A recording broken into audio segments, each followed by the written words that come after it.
नाही पण Samir coming back to the हे, तू बऱ्याच गोष्टी केल्यास, ॲक्टिंग आहे, सिनेमे आहेत, आपलं थिएटर नाटक आहे, हे सगळं चांगलं चालू असताना अचानक असे भिकेचे डोळे का लागले आणि तू यूट्यूब चॅनल उघडलास? तिथे जे काय असे नम्र आणि असे छान छान रिक्षावाले जे आहेत, भाडं नाकारणारे रिक्षावाले, अस्वच्छ रिक्षावाले, आणि एकूणच सगळा तो मुजोर वर्ग, रोज कोणाला तरी मारावं असं वाटायचं. रे काय करायचं? तर मला असं वाटलं की यूट्यूब डिजिटल हे करेक्ट माध्यम आहे जिकडे आपण आपली खतखत व्यक्त करू शकतो. म्हणून त्याचं नाव आपली सोशल वाहिनी आहे. परवा तर हिट किस्सा म्हणजे आमचा मुलुंडचा प्रयोग होता आणि यांचा सगळा रीलचा क्राऊड होता आपला. तर त्यांनी त्यांच्या एका मित्राच्या एका मुलाच्या वाक्याला वन्समोर दिला रे नाटकामध्ये. तर मला सांस्कृतिक धक्का बसला. त्यांनी वन्समोर घेतला. तर मी जो टिपिकल नाटकवाला माणूस आहे. आणि ती लाईन काय होती? अरे काही नाही रे, म्हणजे गुलजारांना स्लमडॉग करता ऑस्कर मिळाला रे, असं झालं माझं. म्हणजे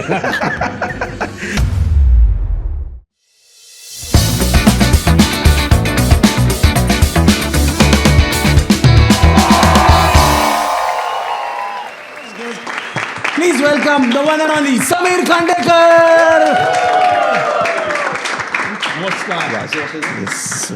पण समीर मस्त, थँक्यू सो मच पहिले तर आलायस तू म्हणून. आणि मला नाही सांगायचं, समीरचा मी फॅन आहे गेल्या 12 वर्षांपासून. समीरची एक सिरियल यायची, आय डोंट नो तुम्ही लोकांनी बघितली की नाही, काहे दिया परदेस. सायली संजीव पण होत्या आणि खूप मोठी स्टारकास्ट होती. आणि त्यात समीरनी वेणुगोपाळ नावाच्या वेणुगोपाळ पूर्ण नाव होतं त्याचं, माझी मी वेणुगोपाळ कामत नावाचं होतं, पण ते वेणूच म्हणायचे. वेणू म्हणायचे. आणि तो इतक्या कन्व्हिन्सिंगली त्यांनी तो रोल केला की मला खरंच ह्याला भेटेपर्यंत असं वाटायचं साऊथ इंडियनच आहे माणूस म्हणून. आणि मग पहिल्यांदा भेटलो तर एकदम मराठी बोलायला लागला. म्हटल्यावर असे पाहिजेत सगळे, की तमिळ असले मूळचे तरी मराठी एकदम शुद्ध आहे. पण मग नंतर मला कळलं की तो मराठीच आहे. अच्छा, तुम्ही तमिळ आहात सर? तुम्ही आहात तरी मराठी शोला आले. तुम्हाला कळतं मराठी सर? मग तुम्हाला काय काही तुमचा MMS वगैरे आहे त्यांच्याकडे असा? ऐसा कुछ तुम्हारा है क्या उनके पास में? तो तुमको ऐसा उठा के किडनैप करके लाया ऐसा? ऐसा बोल के आपको लाया इधर? ते हिंदी शो ही बघत नसतील माझ्या मते, ओनली तमिळ शो. कोई नहीं सर, इजी है. आपको थोड़ा बहुत तो समझा रहेगा ना. हम लोग अभी क्या डिस्कस किया, आपको थोड़ा बहुत समझा रहेगा, ऐसा है ना. उसी इशू लघवी के बारे में ऐसा बात किया हम लोग. तो ऐसा कुछ ऐसा, आप डॉक्टर ही हो हाँ आप भी? हाँ, तो आपका रोज का ही है ऐसा, मतलब डॉक्टर तो मालूम ही रहता ना पूरा ऐसा. हमारा का मराठी एकदम ऐसा सिंपल है, ऐसा आपको समझेगा ऐसा, है ना. ऐसे भी अभी आप सीख रहे हो अभी कि हो गया एजुकेशन? कौन से ईयर में हो आप अभी? MBBS 3rd ईयर में ना. अच्छा, MD कर रहे हो आप? नाही, त्यांना 15 ऑगस्टची अट नाही आहे, रिक्षावाल्यांना आणि टॅक्सीवाल्यांना. हां, 15 ऑगस्ट काहीतरी आहे ना, तर काहीतरी ते मराठी शिकण्याबद्दलचं एक आलंय एक मे होती ना ती. आणि आता 15 ऑगस्ट झाली आहे. 15 ऑगस्ट झाली. साल मेन्शन नाही केलं अजून. हां. नाही पण डॉक्टर तिथे गरज आहे, शॉर्टेज आहे डॉक्टरांना. कारण तिकडे कसं कळणार ना, म्हणतात बाई बोल कुठल्या भाषेत मला वाचवा. आपण डॉक्टरांची भाषा बोलू. एक्झॅक्टली.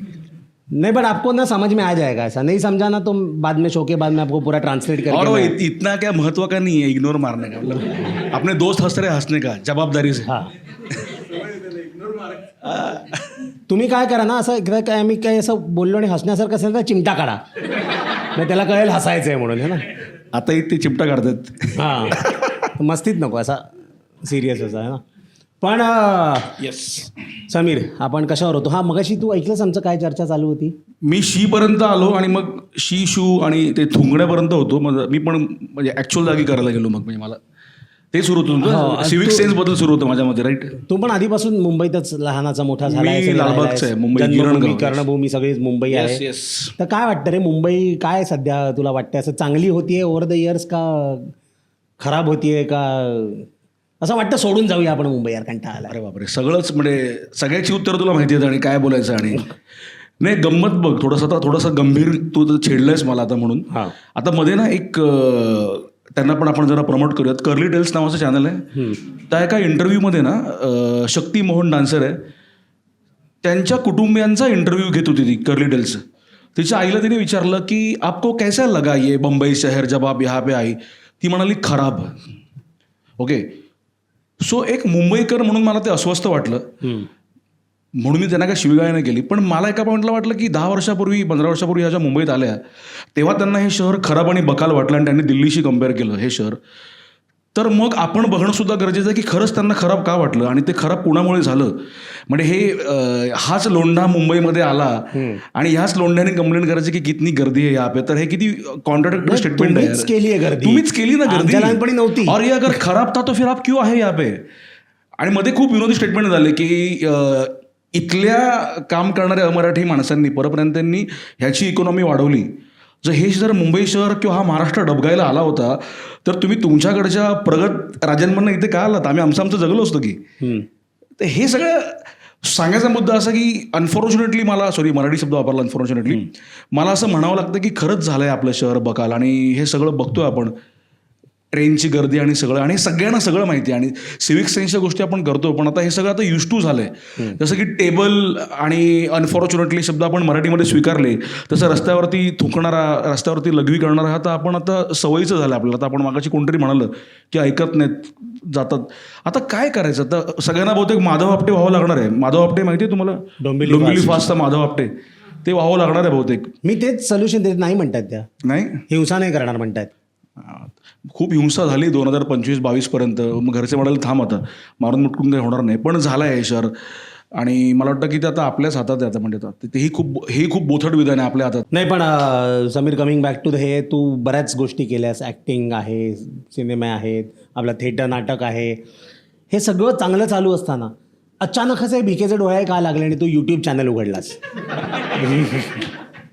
करेक्ट, आपण लाईनवरती आहोत. हो. याच्या आधी आपण ज्या गोष्टींचा उल्लेख केला, या सगळ्या अस्वस्थता, कचरा, कोविडमध्ये आपल्याकडे एकतर लोकांकडे कामं नव्हती. त्यामुळे आपण जर बघितलं की कोविडमध्ये लोकसंख्याही वाढली. म्हणजे बरेचसे कोविड प्रोडक्ट खूप आहेत मधल्या काळात.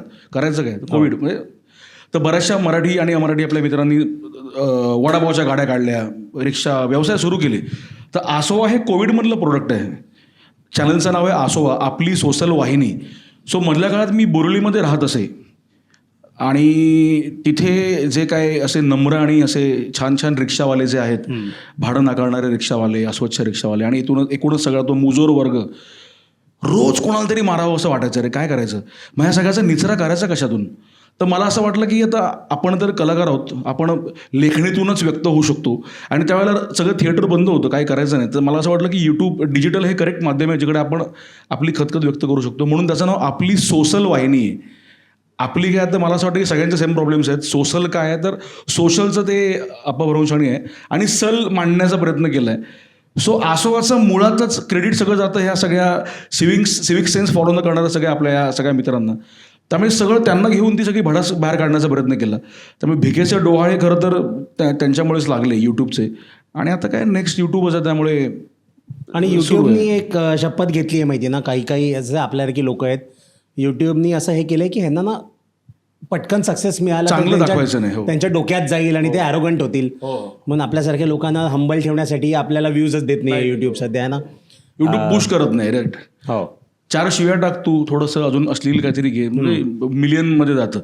आता व्हायरल शब्द एवढा बोथट झालाय ना, त्यामुळे त्याला ऑडियन्सला पण एक हे असं ऑडियन्सचा पण टेस्ट आहे ना, कदाचित ऑडियन्सला तेच ऐकायचं आहे. कदाचित असेल. मग आपण इथे विचारूयात खरं तर काय टेस्ट आहे किंवा त्यांना काय बघावं असं वाटतंय किंवा. पण बऱ्याचदा असं वाटतं की त्यांना रेकमेंड पण तो व्हिडिओ जात नसेल, यूट्यूब पण तो व्हिडिओ पुश करत नसेल. मला आजही असं वाटतं की मराठी ऑडियन्स जो आपला आहे तो साहित्य, नाटक, या सगळ्या ह्या मांदियाळीतला आहे. तो चांगलं बघणारा ऑडियन्स आहे आणि तो चांगलं वाचणारा ऑडियन्स आहे. त्यांच्यापर्यंत कदाचित ते जात नसेल. याचा अर्थ इतर कॉन्टेंट वाईट अशातला मुद्दे ना, कारण आपले सगळे त्यातले बरेचसे हां ठीक आहे, ठीक आहे, थोडंसं आपण ते एडिट करू. तू बिंदास बोल, नावं घेऊन बोल, चालेल. आपल्याला लोकांना गॉसिप ऐकायला आवडतं. पण नाही, बीप एकूणच जरा सध्या काय म्हणतात त्याला, चांगलं बघण्याचं जरा कमीच झालंय. म्हणजे माझा ओळखीचा एक आहे, तो ना रील्स वगैरे बनवतो आणि तो आधी चांगल्या रील बनवायचा, मग ना तो प्रत्येक रीलच्या एंडला शिवी द्यायला लागला.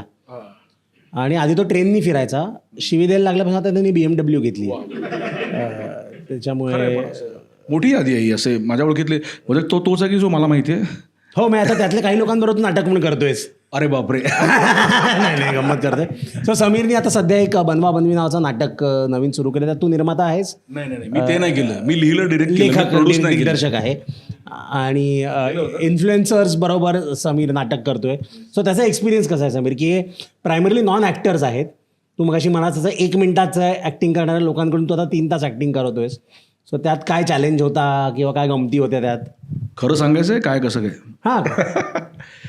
नाही म्हणजे मी जर माझं सांगितलं मागाशी तुला की मी नाटकवालाच आहे, थोडंसं याची बॅकग्राऊंड क्लिअर करतो की जेव्हा थिएटर अजूनही करतोय, पण जेव्हा फक्त एकांकिका स्पर्धा आणि बालनाट्य आणि थिएटर करतो त्यावेळेला मालिकांचं जे पेव फुटलं होतं तेव्हा नाटकवाली माणसं मालिका करू लागली होती पैशांसाठी. तेव्हा ते होतं की आता हा मालिका करायला गेला, हा करप्ट झाला. आता ती जागा घेतली इंस्टाग्रामच्या रील्सनी. म्हणजे आता आमच्या नाटकामध्ये शंतनू रांगणेकर नावाचा एक नट आहे. तो थिएटर पण करतो, उत्तम अभिनय करतो, त्याला राष्ट्रपती पुरस्कार आहे अभिनयाचा. त्याला मी अनेक वर्ष डिरेक्ट केलं आहे, त्याच्याबरोबर मी मोठमोठी नाटकं बसवलीत, वेटिंग फॉर गोदो वगैरे चांगली नाटकं बसवलीत. कोविड काळात त्याने कॉन्टेंट सुरू केलं, इंस्टाग्राम सुरू केलं. त्याला मी घाल शिवाय घातल्या, म्हणजे काय करतोयस? तो म्हणाला, दादा आता कास्टिंगचे क्रायटेरियाज हे झाले आहेत, तुमचे फॉलोअर्स किती आहेत किंवा काय मधल्या काळात झाले होते, आणि आता काय थिएटरचं काही घडत नाही आणि कोविडमध्ये सगळंच बंद आहे. सो मी इंस्टाग्रामवर कॉन्टेंट करतोय, पण मला हवा असलेला कॉन्टेंट करतोय. सो आता ती जागा इंस्टाग्रामने घेतली आहे. सो मधल्या काळात झालं असं की मधल्या काळात की आता मालिका आणि ह्या सगळीकडे सगळा वर्ग आता खिशामध्ये आला आहे. म्हणजे कोणीच आता मालिका बघणं आणि त्याला मालिका पण जबाबदार आहेत, आपण त्यांनाच काय हे करा. सो इंस्टाग्रामचा वर्ग मोठा झाला आहे आता बघणारा. सो हे सगळे जे कॉन्टेंट क्रिएटर आहेत हे सगळे अपघाताने माझ्याकडे आले. म्हणजे मी त्यांना निवडलं नाही, त्यांना एक नाटक करायचं होतं. निर्माता म्हणाले की माझ्याकडे कॉन्टेंट क्रिएटर आहेत, तर त्यांना नाटक करायचं तर काय करता येईल. तर आधी खरंच मी घाबरलो होतो की अरे बाबा 2.5 तासाचं नाटक असतं, 3 तासाचं 2 अंक, आणि मराठी नाटक म्हणजे त्याला दर्जा आहे. डॉक्टर लागू, विक्रम गोखले आणि अशी मोठी मांदियाळी आहे. तो म्हणाला बघ आता प्रोडक्शन पॉईंट ऑफ व्ह्यूने ह्यांचं ट्रेंड आहे आणि लोकांना ते हवे आहेत, लोकांना बघायला आवडतं आहे, तर करशील का? तर लिटरली म्हटलं चल ट्राय करून बघूयात आपण. एक काय म्हणतात त्याला, आसोवा नावाची माती खाल्लीच होती जी लोकांना आवडते. आता म्हटलं हे नवं काहीतरी करूयात. पण मला आवडलं त्या सगळ्या कॉन्टेंट क्रिएटरनी 2 महिने मला दिले. खरंच 2 महिने नाटकाला लागत नाहीत कुठलं नाटक बसवायला. आणि माझ्याबरोबर त्यांनी वर्कशॉप केलं आणि सरेंडर होऊन, एकतर मी त्या तालमीतला आहे जिकडे डिरेक्टर शिव्याच घालतो, त्यांचं पहिल्या दिवशी खच्चीकरण केल्यामुळे त्यांच्या फॉलोअर्सचं आणि ह्याचं शून्य अप्रूप असल्यामुळे घरी ठेवण्याचे फॉलोअर्स घरी म्हणजे त्यामुळे त्यांना तर त्यांनी सरेंडर होऊन काम केलं आणि 2 महिने चोख तालीम करून त्यांच्याकडून एक नाटक बसवून घेतलं, हॉरर कॉमेडी बनवी नावाचं. कोणीतरी बघितलं आता. आणि मला सांगायला आवडतं की खूपच चांगलं काम करत आहेत ते. आणि चांगलं कामाची व्याख्या खरं तर वेगवेगळी आहे, पण ते ज्या लेवलचं काम करत आहेत आता 2 महिने रिहर्सल करून, त्यातल्या बऱ्याचशा जणांनी पहिल्यांदा थिएटर केलं आहे. बऱ्याचशा लोकांना खरं तर थिएटरचे पत्ते माहीत नव्हते की म्हणजे कुठे आता जायचं आहे गुगल मॅप टाकून. पण आहे आता भीती अशी पण आहे की माझे जे थिएटर करणारे मित्र आहेत ते मला म्हणतात की साला हे जर वर्क झालं तर तुला नाटकवाले शिवाय घालतील की नवा पायंडा घातलास. म्हटलं अरे हे तर होणारच आहे ना, आता नवीन गोष्टी येत राहणारच आहेत. पण त्यांना नाटक करावं असं वाटतं हे माझ्या लेखी खूपच आश्वासक आहे की कोणीतरी नाटक करतंय आणि त्यामुळे नाटकाला प्रेक्षक येतोय. नाही, नाटक शेवटी तेच ना, T20 टेस्ट क्रिकेटमधला जो फरक आहे. एक्झॅक्टली. क्लास टेस्ट क्रिकेटमध्ये दिसतो, T20 एंटरटेनमेंट पुरतं ठीक आहे. पण मला तुला एक हे विचारायचं आहे गंमत, म्हणजे तू आता खूप आधीपासून, आय थिंक तू 5-6 वर्षाचा असल्यापासून तू ॲक्टिंग करतोयस किंवा त्याच्या आधीपासून करतोयस तू ॲक्टिंग. सो थिएटरशी तुझा आधीपासून संबंध आहे, तू नोन फेस आहेस, त्याच्यामुळे तू असा नाट्यगृहात जातोस तेव्हा ते मामा वगैरे असे अरे सर आले वगैरे या वगैरे. मी ना आत्ता रिसेंटली समीर आला किंवा ओळखतात वगैरे ना, मी आत्ताच ऑडिटोरियममध्ये वगैरे शो करायला एक क्लास 2-3-4 वर्षात सुरुवात केली आहे. आणि मी हल्ली बरेचदा असं होतं ना, मी जेव्हा पण जातो ऑडिटोरियममध्ये तर आता शो असतो तेव्हा आपण जरा सगळं करायला लवकर पोचतो आणि मला मामा सोडतच नाही आतमध्ये. तर नाही, गेट 8 वाजता उघडणार, मग सांगायला लागतं माझाच आहे शो. मग ते अच्छा हां, मग ते चेक करता एकदा पोस्टरवर, हां ठीक आहे आता जा वगैरे असं. सो ह्या लोकांबरोबर पण झालं असं की जसं तू म्हणास की पहिल्यांदा थिएटर शोधून गेले की आता कुठे जायचं? या लोकांबरोबर झालं म्हणजे खरं तर झालं, काही ठिकाणी झालं. पण आता अरे दुसरं म्हणजे त्या लोकांनी त्याला हा इंस्टावर ह्याला बघितलंय तर हा नाटक बघायला आलाय का असं वगैरे वाटलं त्यांना. पण मला सांग, तू दिग्दर्शक आहेस म्हणून रुकी मिस्टेक काय करतात पहिल्यांदा नाटक करणारे जी लोक असतात, तर काय असे गमतीदार हे होतात त्यांच्याबरोबर की कोणी लाईनच विसरतं? म्हण लाईन विसरणं खूपच कॉमन आहे. म्हणजे मला एक खूप गोड प्रश्न विचारला होता आमच्यातल्या एका कलाकारांनी. ते म्हणाले दादा ते रीलमध्ये कसं कोणतरी सांगतं ना आम्हाला कुठे मुवमेंट घ्यायची आहे, काय कसं उभं राहायचं वगैरे, आणि मग रील संपतं ना, तर आता आपण ह्या नाटकाचे खूप प्रयोग करायचं म्हणतोय नाही आपण करतो अशी पद्धत आहे. मग ते पुढच्या सगळ्या प्रयोगांना आम्हाला कोण सांगणार कुठे उभं राहायचं कुठे जायचं. म्हटलं काका त्यालाच नाटक म्हणतात. हे बसून झालं की मी घरी जाणार आहे म्हटलं मी नाही करणार आहे. तर त्याला हे माहीत नाही की हे लाईव्ह असणार आहे. सो तिथे मला पहिल्या दिवशी असं आलं की बापरे आता मी हे शिवधनुष्य उचललंय खरं. त्यांचा असं समज होता की कॅप्टन क्रिकेटचं फिल्डिंग लावतो दरवेळी मी येऊन सांगणार की आता इकडे या तिकडे या असं. आणि त्यांना ते आधी समजून घ्यायला वेळ गेला की सलग करायचंय आपण थांबायचं नाही सलग उघडलं की सलग. त्यामुळे परवा तर हिट किस्सा म्हणजे आमचा मुलुंडचा प्रयोग होता आणि ह्यांचा सगळा रीलचा क्राऊड होता आपला. तर त्यांनी त्यांच्या एका मित्राच्या एका मुलाच्या वाक्याला वन्स मोर दिला रे नाटकामध्ये. तर मला सांस्कृतिक धक्का बसला. त्यांनी वन्स मोर घेतला. तर मी जो टिपिकल नाटकवाला माणूस आहे. ती लाईन काय होती. अरे काही नाही रे म्हणजे गुलजारांना स्लमडॉग करता ऑस्कर मिळाला रे असं झालं माझं. म्हणजे बाकी सगळं लिहून ठेवलंय मेरा कुछ सामान वगैरे ते राहिलं बाजूला. जय हो अरे मेरा नाम लिहा काय ऑस्कर केलं असं झालं ते असं. तर मी म्हटलं एक सेकंड यांनी बरं ते सगळं करताना तो जो ह्यांना एवढं मी तालमीत ठेवलंय म्हणजे हंटर आहे मी कम्प्लीट. एक सेकंद त्या मुलाला कळे ना आमच्या त्या खूप गोड मुलं आहे कॅम्बॉय क्रॉक इंस्टा स्टार आहे तो की आता दादा बसले प्रेक्षागृहात तर आता मी काय करायला हवं. त्याने वन्स मोर घेतला. तर मला नेक्स्ट प्रयोगाला आमचा दुसरा एक इन्फ्लुएन्सर म्हणाला हे दादा तू आम्हाला शिकवलं नाहीस ते वन्स मोरला काय करायचं. म्हटलं रे मला पण नाही शिकवलंय कोणी नाटकामध्ये. म्हटलं वन्स मोर काय म्हणजे गाड्यांचा करावं काय. तर असे त्यांना मुळात आता मी त्यांच्यावर 10 प्रयोग जातोय त्यांना सांगतो की असं असतं बाबा हे असं करायचं. कारण त्यांना ती उत्तरच माहीत नाहीत. अरे यार व्यावसायिक नाटक मिळणं लहान असताना मला आठवतंय यार बालनाट्य मग एकांकिका स्पर्धांमध्ये बक्षिसं मग बक्षिसावरून एखादं प्रायोगिक नाटक ते 10 वर्ष करा सामानं उचला खेळ टोका रेडियम लावा. बऱ्याचशा लोकांना या गोष्टी माहीत असतील. आणि मग तुमचं काम आवडलं की तुम्हाला मग व्यावसायिक नाटक मिळणार. मग ही केवढी मोठी प्रोसेस होती रे. याला लगेच मिळालं रे व्यावसायिक नाटक. त्याला कळत नाही की मित्रांनो तुम्ही शिवाजी मंदिरला तुमचा जो बोर्ड लागतोय त्याच्या बाजूला गिरीशोकांचा हे आहे. तर एक कानावर हे पण कितने फॉलोअर आहे रे गिरीश. अरे गिरीशोक के फॉलोअर नाही आहे वो अलग ॲक्टर आहे. तर ती सगळी इल्लीग आहे कळलं का. म्हणजे मी गमतीने सांगतो की मी तो कॅलेंडर आहे मिस्टर इंडियामधला कळलं का. तो सगळ्या व्रात्या मुलांना घेऊन आता घाट घातलाय मिस्टर इंडियाचा.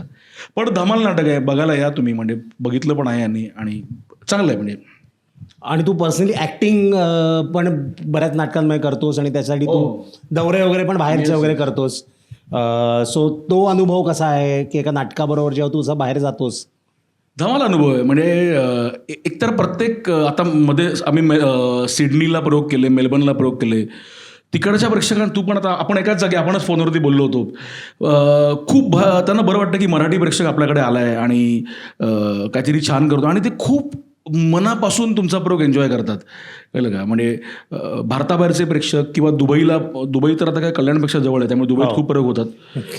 तर माझा एक मित्र कल्याणवरनं आला होता ड्रॉप करायला आणि तो म्हणाला की पोचलास की फोन कर. तर तो दुबईला पोचला होता हा घोडबंदरला अडकला होता. खूप बरं वाटतं. पण महाराष्ट्रातल्या इतर प्रेक्षकांची मजा खूप वेगळी असते. म्हणजे त्यांना माहीत नसतं नाटक काय चाललंय कोण चाललंय. त्यांना फक्त प्रयोग मोजके अपवाद वगळता परत त्यांना फक्त तुझ्याबरोबर फोटो काढायचा असतो. आणि मग ते जेव्हा फोटो काढायला येतात ना तो एक वेगळा अंक असतो. आपण उभे असतो काहींना फोटो हवा असतो त्यांना नाटकाबद्दल काहीच बोलायचं नसतं. मग कळत नाही की याला आवडलं की नाही आवडलंय. तो तिला आईला बोलवतो किंवा बायकोला अगं ये ना नको अगं तिला यायचं नसतं. अगं ते नाही का जाडे आपल्या कानावर पडतं जाडे. मग ते मला पुष्करात चिरपुटकर समजतात. त्यांनी माझं आता नाटक बघितलेलं असतं. आत्ता माझं नाटक लाईव्ह बघितलेलं असतं. मग ते मला प्रसाद खांडेकर म्हणतात. मग त्यांना नाटकाबद्दल काहीच बोलत नाहीत ते. मी ऑल द बेस्ट बघायला गेलो होतो तर पाहिलं ऑल द बेस्ट त्यात तो मनमित प्रेम आहे. टाइमपास 1मध्ये होता मी टाइमपास 2मध्ये होतो. मोठेपणीचं मी गेलो होतो. तर मी ऑल द बेस्ट बघायला गेलो. मी प्रेक्षागृहामध्ये यार मी चाललोय आता भेटायला तर तिकडेही मला म्हणाले छान झाला प्रयोग. अरे आपण मगाशी बोलत होतो. त्यामुळे प्रेक्षकांची ती एक मजा असते की त्यांना फोटो काढायचा असतो. मग कडेवर बाळा देतात आणि टायमिंग असतो 12 सेकंदाचा.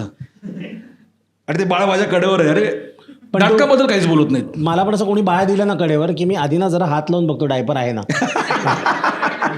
नाही तर काय बाळ आहे ना ते काही काही करू शकतो.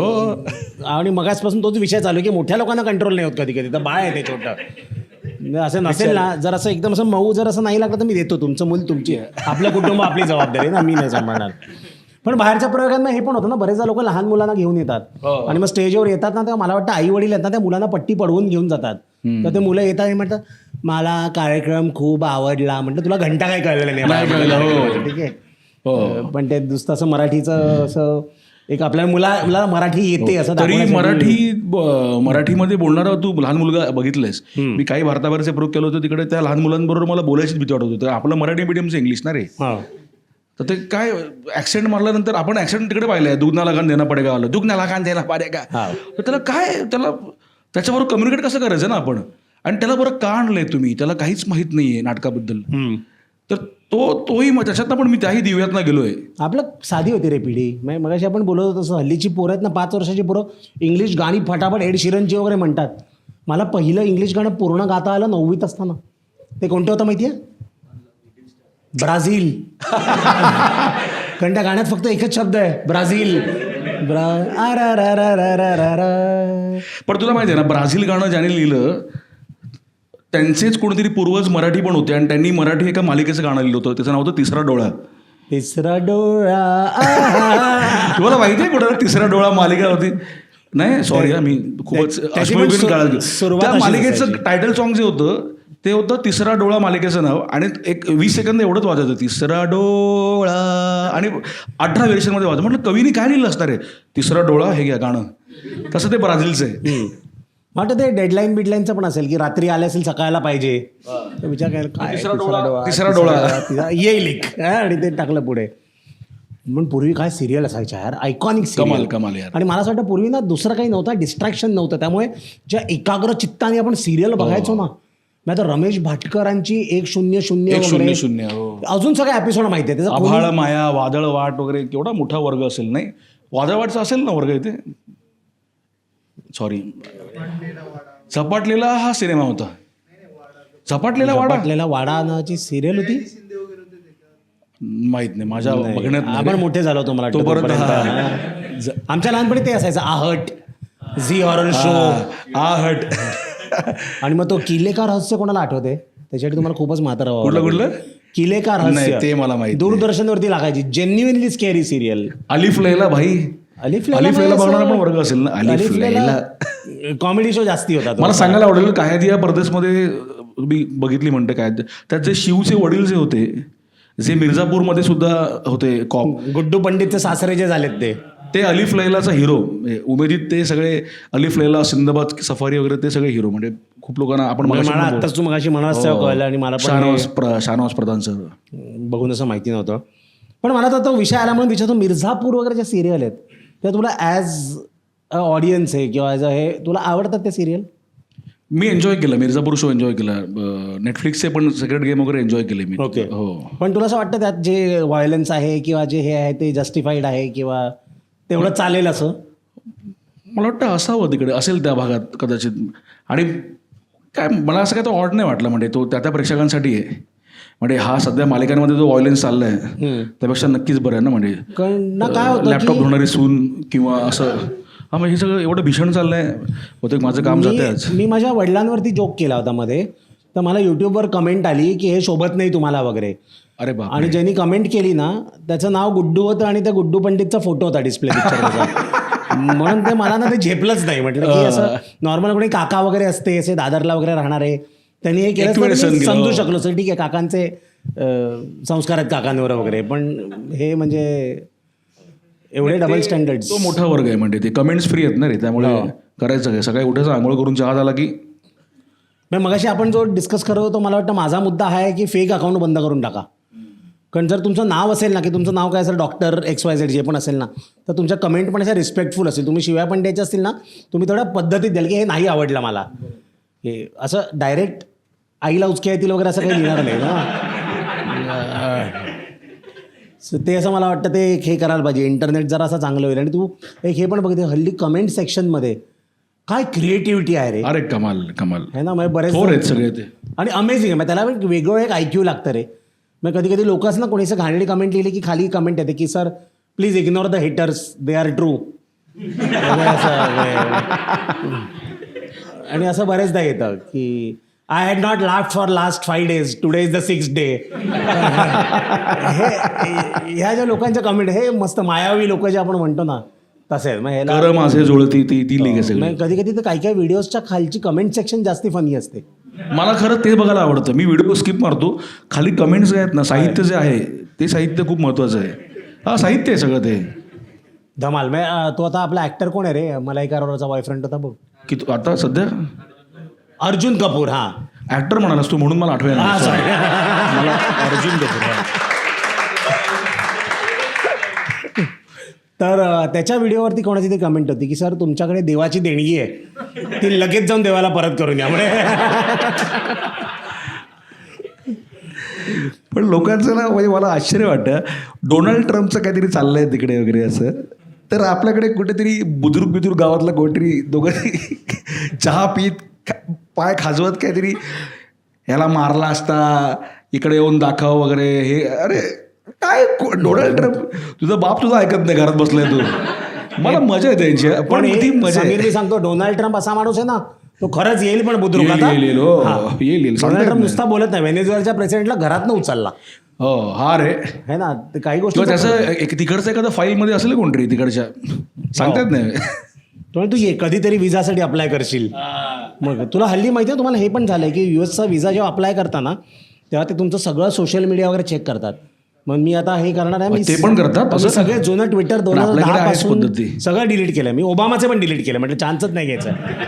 उगाच काय त्यांची असेल मैत्री यार, असू शकते. माझं विजाचं ऍप्लिकेशन द्यायला तेव्हाच ते दोघं पित असतील किंवा बराक भाई तेरे बारे में मी लिखाय रिजेक्ट आहे ना, चान्सच नाही घ्यायचा, काढूनच टाकला. मी मोदींवरचे पण काढून टाकले, कारण त्यांची पण मैत्री आहे. ऐकूच येत नाही काही. म्हणजे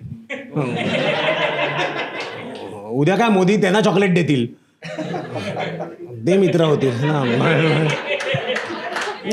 काय उद्या हे सगळे पळून जातील आता 10 मिनिटात, भटके आपल्याला पडतील. हे ठेवू नका रे प्लीज. काय कोणी मोदीजींचे फॅन आहेत कोणी? असलेच पाहिजेत यार. मी पण आहे. हा ट्रिक क्वेश्चन नव्हता, हा खरा होता, जेन्युइन येता. मला खूप आवडतात ना मोदीजी. मला पण आवडतात. म्हणजे यार त्यांनी IPL सुरू केली यार. मला म्हणजे ललित मोदी. अरे मी नीरव मोदींचं म्हणत होतो. अच्छा नीरव. त्यांचा फॅन आहे मी. अमेझिंग. पण आता समीर, आपण म्हणतो अशा मल्टिपल हॅट्स तू घालतोस. ॲक्टर झाला, दिग्दर्शक झाला, लेखक झालं. आता तू अजून एक मोठी हॅट खूप घालणार आहेस. तू रेस्टॉरंट काय म्हणतात त्याला, जे पण हॉटेलचा मालक बनणार आहेस तू आता, आहे ना. तुझा रेस्टॉरंट येणार आहे मुंबईत, ते पण. तर त्याबद्दल काही जर तू सांगू शकलास तर, कारण तुम्हाला जे मगाशी सांगितलंस तेव्हाच असं ऐकतानाच तोंडात पाणी येत होतं. खरं तर बायकोचं आहे, म्हणजे ते मी ती पूर्ण वेळ असणार आहे तिकडे. दादरमध्येच आपलं रेस्टॉरंट सुरू होतं आहे येत्या 6 जूनला. आणि त्याचं नाव आहे पिठी भात. आणि येस, मी कोकणातला आहे, मालवणी माणूस आहे मी. माझा कॉन्टेंट बराचसा, हे माझे मित्र आहेत का मागे, नाही सॉरी मालवणी आहे मी, कोकणातलं आहे. आणि त्यामुळे रेस्टॉरंट कुठलं सुरू करावं असं अनेक वर्षापासून होतं, आणि अमक्याने केलं म्हणून आपण करावं असं थॉट नव्हतं.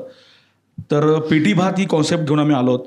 आणि दादरमध्येच आहे आपलं. आणि for a change Malvani veg cuisine आहे. कारण बऱ्याचशा लोकांना असं वाटतं की कोकणातली माणसं फक्त रोज कोंबडीच खातात, सुरमईच खातात. त्यांना हे माहीत नाही की मालवणी माणूससुद्धा उत्तम व्हेज खातो. आमच्याकडे पिठी भात कापा म्हणजे, आता तोंडाला पाणी सुटलं कोणाच्या, पटकन सांगा. हा गेलाय पिठी भात कापा, घावणे उसळ, आंबोळी उसळ, किंवा आपले जे कोंबडीवड्याचे वडे असतात ते, आणि काळवाटाण्याचं सांबार, काळवाटाण्याची उसळ, रस शेवया आपल्याकडे आहेत, माहीत आहेत ना रस शेवया, शेरवाळे आपण म्हणतो त्याला. किंवा आपल्याकडे अजून एक आयटम आहे प्रसादाचा शिरो.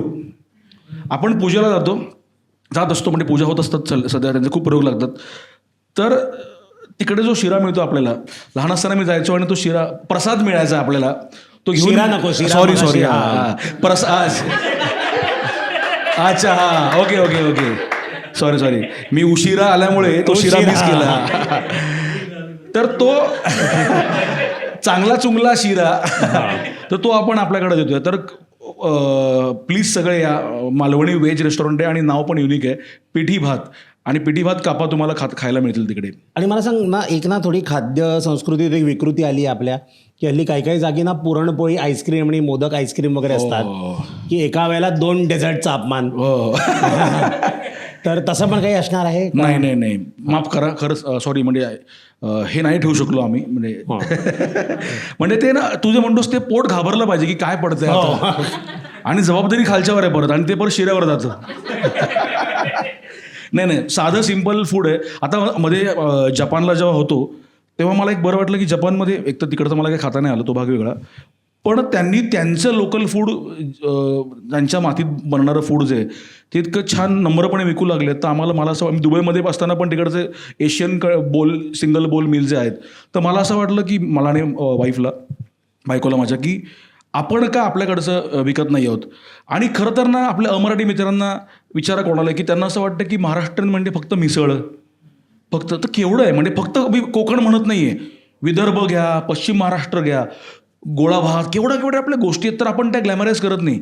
आपल्या लहानपणापासून डोसा आपण खात आलेलो आहोत. आता तू कुठलाही डोसा आण यार, बेनने आपण ॲक्सेप्ट केला, चांगला आहे बेने म्हणजे, तर तो त्याचा डोसाचा प्रकार दावणगिरी डोसा, तर आपल्याकडचं काहीतरी विकलं पाहिजे जे लोकांना आवडतंय, म्हणून ती कॉन्सेप्ट झाली पिठी भात.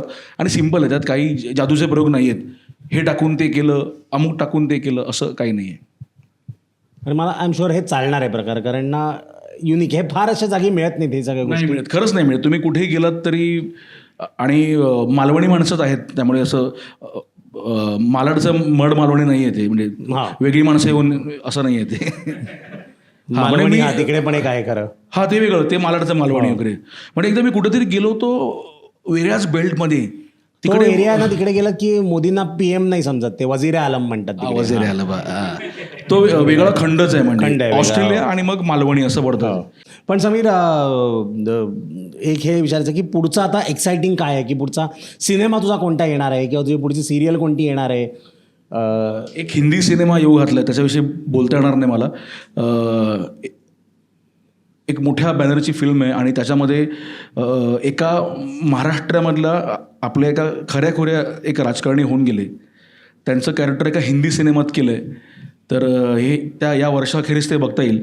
त्यांच्याविषयी मला त्या ॲग्रीमेंटमुळे बोलता येणार नाही, पण गडकरी असतील का, हा जरा जाड आहे तर गडकरी नाही, पहिलं क्लिअर करतो. नाही, माझ्या डोक्यात पहिलं असं आलं पवार साहेब. नाही आपण त्यात नकोच जाऊया, पण यावर्षी काय होईल, चुकून तू खरं ओळखायचं. हो, आणि मग प्रॉब्लेम होईल पुढे ना. पण एक चांगला सिनेमा येऊ घातला आहे, तर ते आहे एक नाटक येऊ घातलं आहे, आणि आसोवाबद्दल काही चांगल्या डॉक्युमेंटरीज आपण करण्याचा प्रयत्न करतो आहे. तर छोटंसं काम, कमी काम आहे पण चांगलं काम करण्याचा प्रयत्न करतो आहे. बघू काय होतं. येस. आणि एक मला असं तुला असा वर्षांपासून असा एक प्रश्न मला विचारायचा होता.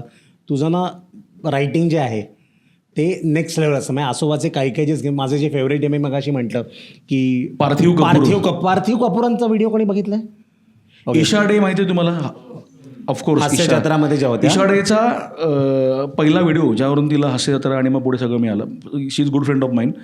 तिचा एक व्हिडिओ आहे आपल्या आसोवावरती, आसोवाचा पहिला व्हिडिओ, त्यात ती न्यूज रिपोर्टर आहे बघा, आणि त्यात ती फक्त बातमी देते की पार्थिव कपूर यांचं पार्थिव कुपर रुग्णालयात, आणि त्यात ती 1000 फंबल मारते, एक न्यूज रिपोर्टर. तर तो आपण व्हिडिओ केला होता. बेसिकली मला पॉईंट असा आहे की प्लीज बघा, असं कॉन्टेंट लिहायला ना वेगळा जिनियस लागतो. आणि मी तुला ओळखतो आधीपासून, एक ना कॉमिक टायमिंग आहे आणि सगळं आहे. तू स्टँडअप का नाही करत? खरं सांगू का, आता म्हणजे अत्यंत काय म्हणतात त्याला, तू असं वाटतं की आता अगबाराच्या सुरू आहे, तू संजय नार्वेकरच आणि मनातलं ओळखलेस. मी आता तू विचारलं असं काय काय पुढे येऊ घातलं, तर मी म्हटलं की स्टँडअपचं पण सांगू का आताच पटकन येतं आहे म्हणून. तर आसोवाचं स्टँडअप येतं आहे आणि आपण ते सुरू करतो आहे. आणि स्टँडअपचा विषय निघाला म्हणून सांगतो. त्याचं नाव आहे उठायलाच पाहिजे. मराठी स्टँडअप आहे म्हणून मी मराठी शब्दप्रयोग वापरला, काही याच्यात हे नाही आहे. तर त्याच्यावरती जो आसोवाचा निश जो आहे ना, सामाजिक विषयांवरती बोललं पाहिजे आपण. सो आजूबाजूला घडणाऱ्या ज्या घटना आहेत, तुमच्या मनात ज्या गोष्टी आहेत, त्याचा निचरा होण्याकरता बोलण्यासाठी म्हणून आपण उठायलाच पाहिजे, असा त्याचा विषय आहे. तर ते आपण सुरू करतोय. आणि थँक्यू सो मच.